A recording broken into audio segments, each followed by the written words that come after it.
Inquisitor, meet Hawke, the champion of Kirkwall. Though I don't use that title much anymore. Hawke, the Inquisitor.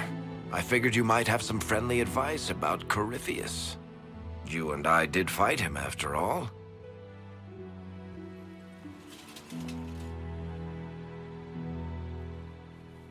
You've already dropped half a mountain on the bastard. I'm sure anything I can tell you pales in comparison.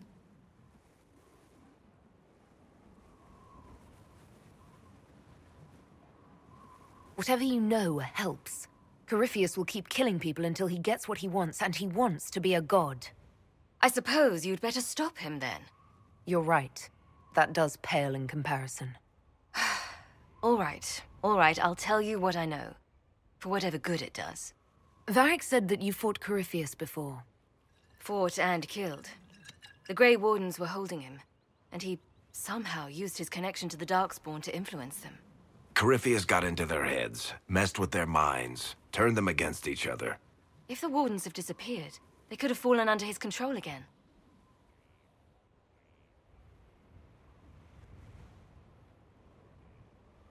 If that's what happened to the Wardens, do you think we can free them? It's possible, but we need to know more first. I've got a friend in the Wardens. He was investigating something unrelated for me. His name is Stroud. The last time we spoke, he was worried about corruption in the Warden ranks. Since then, nothing. Corypheus would certainly qualify as corruption in the ranks. Did your friend disappear with them? No. He told me he'd be hiding in an old smuggler's cave near Crestwood. If you didn't know about Corypheus, what were you doing with the Wardens? The Templars in Kirkwall were using a strange form of lyrium. It was red. I'd hoped the Wardens could tell me more about it. Corypheus had Templars with him at Haven. They looked like they'd been exposed to the lyrium you describe. Hopefully, my friend in the Wardens will know more.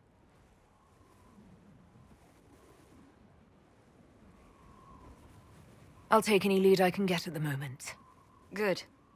I'll do whatever I can to help. Corypheus is my responsibility. I thought I'd killed him before. This time I'll make sure of it. Inquisitor.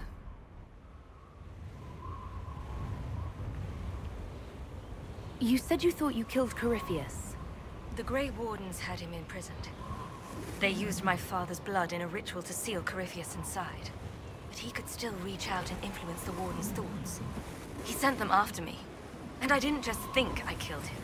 When the fight was done, he was dead on the ground. Maybe his tie to the Blight somehow brought him back, or maybe it's old Tevinter magic, but he was dead, I swear it. I'd like to know more about Anders. What was he like? Complicated. It's not like the minstrels make it out to be. He's not just a monster. Or a hero. Or maybe he's both. He was trying to change the world. He knew it couldn't happen peacefully. I heard you had family and friends in Kirkwall. Where are they now? My brother's a Grey Warden. I had my friend Aveline take him as far from Orlais as possible. When all the Wardens started acting strangely, I had to keep my family safe. Merrill is helping Elven refugees who were displaced by the war. I didn't want to take her away from that. Merrill spent enough time fighting for her life with me. And where did you go after the mages rebelled? I heard the Chantry might be sending an exalted march to Kirkwall to put down the rebellion.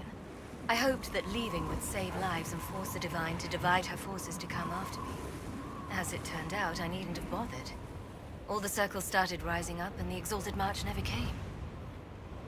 I assume Varric's been feeding you information about the Inquisition. What did he say about me? Only good things, I promise. I was a little surprised, actually. Varric isn't one for religion in general, but he thinks highly of the Inquisition. I think the exact phrase was, has a good shot at fixing Blondie's mess. We'll talk later. I'll meet you at Crestwood.